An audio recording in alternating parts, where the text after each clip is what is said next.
Hey everyone, it's Desiree and welcome. Today I'm going to show you the flip through of this album and where you can go to see this album being created and how to create your own. Full-length tutorials, and it's all free. Let's get started though on the flip through, and then I will give you all the secrets on where to go next.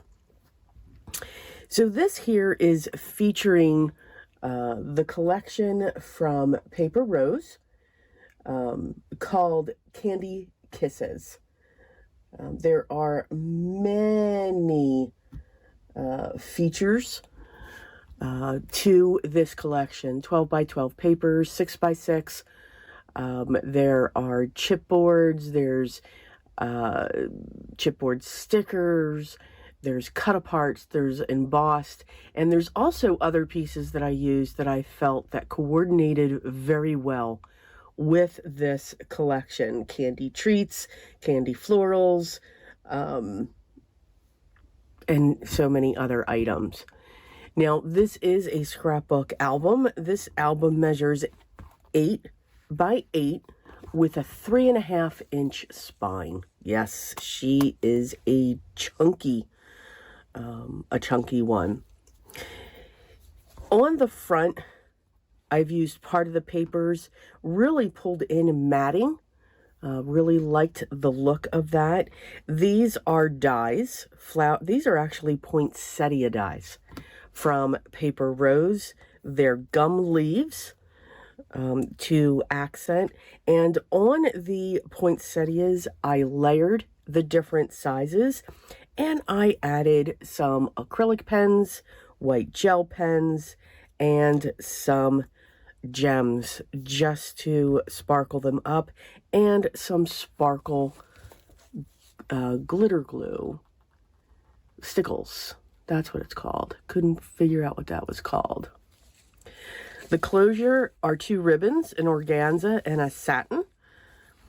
When we go to the spine, again, very basic layering along with one of the chipboard pieces. That leaves room down here for the recipient to put their own label here if they want to make the scrapbook album for something specific. Now, for those of you that have been here for a while, you all know that when it comes to an album or a journal, I always name them.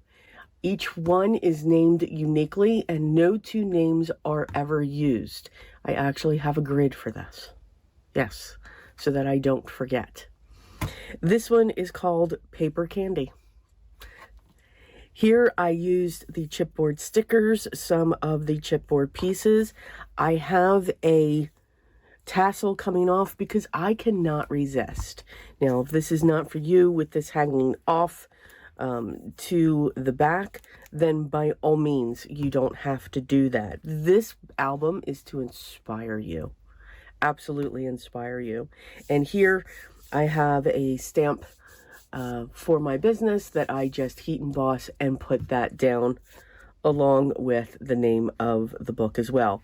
I used a different style piece of paper with the same style matting for that I did on the front. Let's dig in. There are 4 hinged pages in this scrapbook album. Shift this.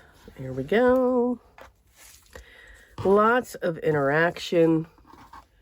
And I'm going to keep this here. So some areas, you may not see. I mean, this is, again, an 8 by 8. Here we have, on the inside front cover, we have a panel. And again, everything is matted, so photos. So you could put, whatever, 4 of whatever size. You can put 1 large one. You can put a large one here and then journal next to it. But this acts as the closure. This folds up. And you can see we have a pocket and a tag in there. Here is a pocket with a couple of tags, a large journaling card, and another tall journaling card. So whatever size photos you use, you can always, you know, journal alongside. And again, I really like this type of a closure. I think it puts good use to those 12 by 12 papers with those beautiful designs on, and you'll see how I integrated those into the album. Here we have some interactive doors, and we just unwind that, and when they open, we have two small pockets, and here just put some scraps because we can use them. The recipient can decorate this the way that they want, but you do have these two pockets on each side. This flips up, and this here is a tuck, and this flips down multiple ways. It's an accordion, and then when you lift it up, you have more tuck pockets here. Also added some of the washi stickers just for decoration. And then we just close that up.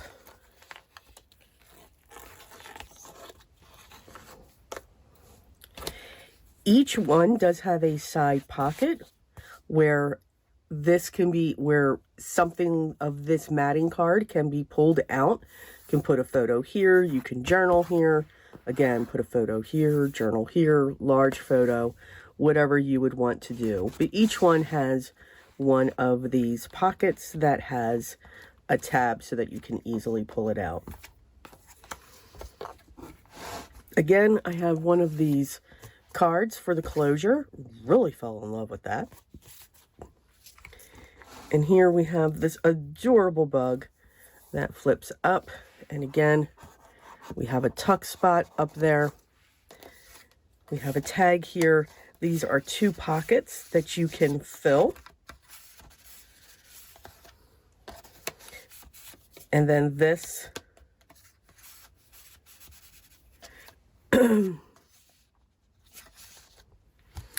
again, this can expand so that you can fill this up. Again, use some of the washi tape, some of the embossed die cuts to decorate the envelopes. But you can see over here, let the paper do the work for you. That's the beauty of the collections that you have. So now when you close this, this then closes that to keep that down. Here we have another one. You can tell I really like it. This here is a tuck spot, so you can tuck a photo up in there or journal around this. This comes up. You can see the design there. Again, a photo. This comes down, so you can journal here or a photo. And then these both flip out as well. So lots of interaction. Here, this is a pocket so that you can add any items that you want. I just love adding tags. It's like a habit for me. And then again, that acts as the closures. I think this is a great way to create a closure for each of your pages when it comes to a scrapbook album if you don't want to use magnets. Here's another card to pull out. Beautiful image here, and a mat on the back of that.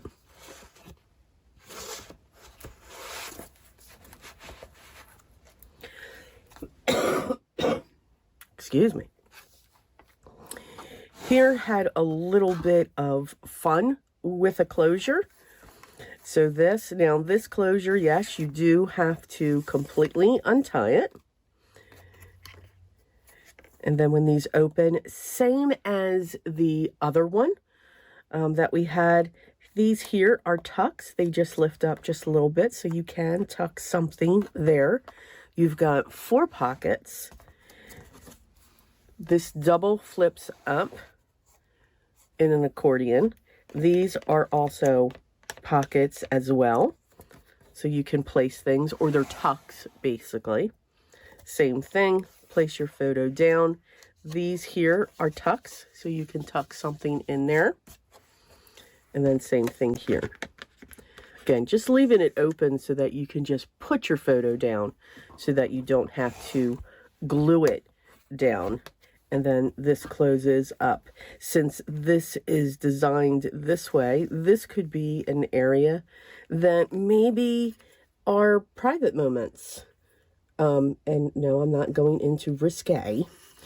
But maybe they're moments that you want to keep, or the recipient wants to keep for themselves, so that they still want to show off their memories in some areas, but maybe these are more private.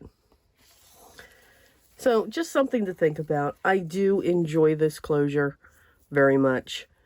And yes, it does take time, but again, I think it is a great way to create that interaction. And then, of course, these are the eyelets. Here we have a tall band, and when it comes up, we have a tuck spot here, so you can put something there in on the side. Here you can place, I have 2 tags placed here. There is a magnet in this section.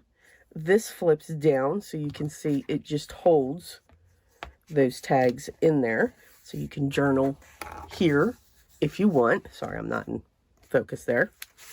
We have journal cards, we have tags, more journal cards, more tags here. So a lot of space in on this one. And again, we just put those there, and then when we close this, there is that magnet in there. So I always like to let people know, hey, there is a magnet here. And they're strong magnets. And once again, you have the pull-out journaling spot. For our next spot, we have a side waterfall.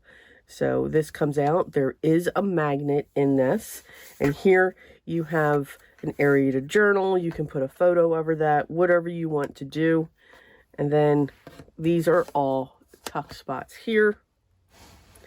And then this just keeps flipping out. And just because there's pattern paper here does not mean you can't put a photo on top of that. You can either put a photo in here, or photo here, photo up here, or you can journal here, put, maybe there's a receipt or a note, and then put a photo here. Whatever you want to do, there are no rules. And that is the beauty of that. Here we have a spinning component. So here you would just lift this up a little bit. These are done with brads. You can put a photo here, or you can put a photo on top of those panels there. So these just all swing out, and then they just cover those hidden messages. And then these are the same way. Now you do have to lift up because, again, it's going against the, there's layers of cardstock here. So by all means, you just got to lift it up a little bit, and then they will swing in and out. So that's that mechanism there. Another pull-out journal.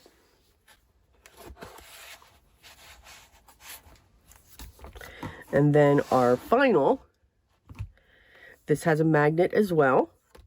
It comes out, and again, whenever you see these strips, they're just tacked down here. It's a tuck spot, so that comes out that way. This one goes this way. You can see it's revealing images here. This flips up. This flips down.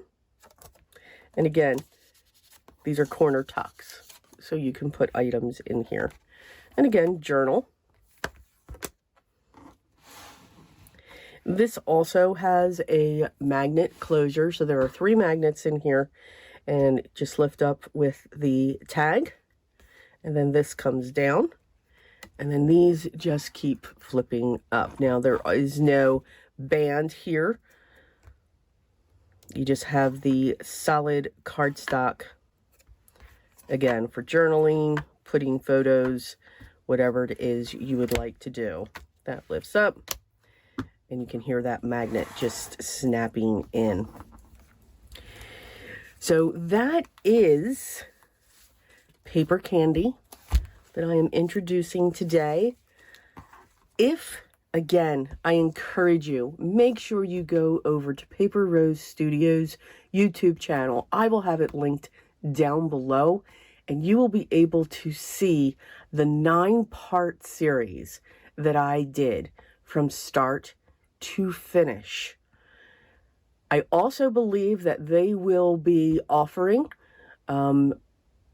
during the time of this airing of this, a cuts and measurement sheets for the base of the album. So please, I encourage you, please go check out the Paper Rose Studio YouTube channel for many other things, not just for this series alone. This will be running, it has already started, and it'll be running through till Valentine's Day. So I do hope you enjoy this. I hope you give this a try. I hope I inspired you. Maybe you do love to create albums already and you're like, I've never tried that page. You'll be able to see that.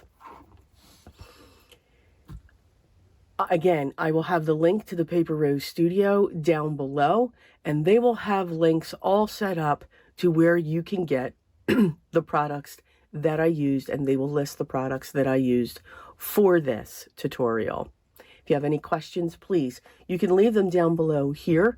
I will be monitoring those videos as well as questions arise over on their channel as well. So keep an eye out for me, and I will make sure I will get back to you as soon as I can.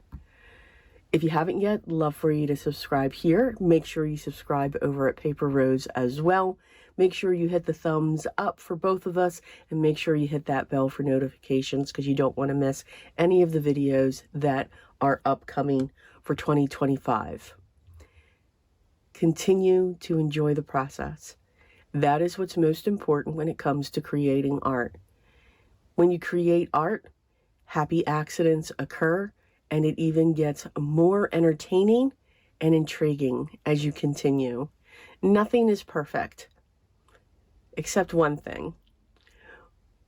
But as you continue to go through, just enjoy the process of creating your art and know that it is art. But remember what is still mostly and most of all important for me. Always be creative in everything you do every day. Continue to stay safe and healthy. And until the next video, take care, and I'll talk to you then.